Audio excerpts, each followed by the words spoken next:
During a particularly harsh winter, it was so cold that my shadow froze to the ground, such that I couldn't even move. I almost died.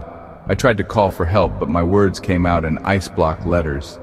Luckily, a passerby saw this and lit up a match to read the words, but the flame froze, and so no one could hear the words I had said until they thawed out in the spring. I left my shadow there and retreated to my cabin and drank a hot coffee that had frozen so fast that it was still warm to the touch.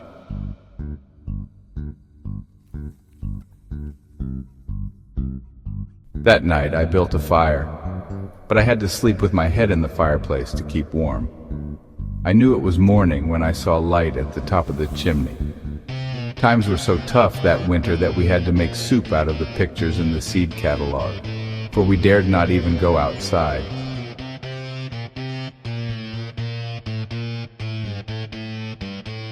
I tried to catch a mouse by putting a picture of some cheese in a mouse trap, but all I caught was a picture of a mouse. On some days we had to go up on the roof to chop off the smoke clouds that had frozen around the chimney.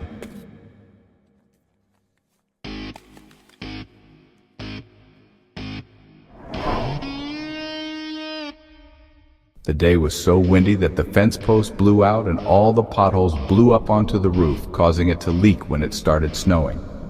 The wind blew so hard that the sun went down 3 hours late. This really warmed things up, and soon the snow caught on fire, but then it put itself out when it melted.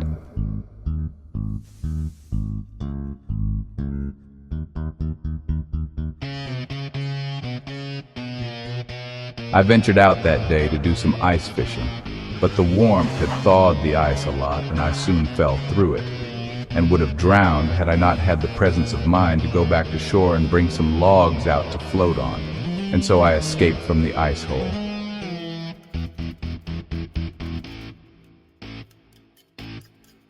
Anyway, I caught a big fish. It was so large that even its picture weighed 12 pounds. So I did survive that winter, or I wouldn't be writing about it, but it wasn't easy. But that only goes to show, never give up. Not giving up was a lesson that I'd learned from a couple of frogs. One day, 2 frogs fell into a pail of cow's milk. After struggling for a while, one of the frogs soon gave up and drowned, but the other frog, our hero, kept on flailing away for hours, never giving up.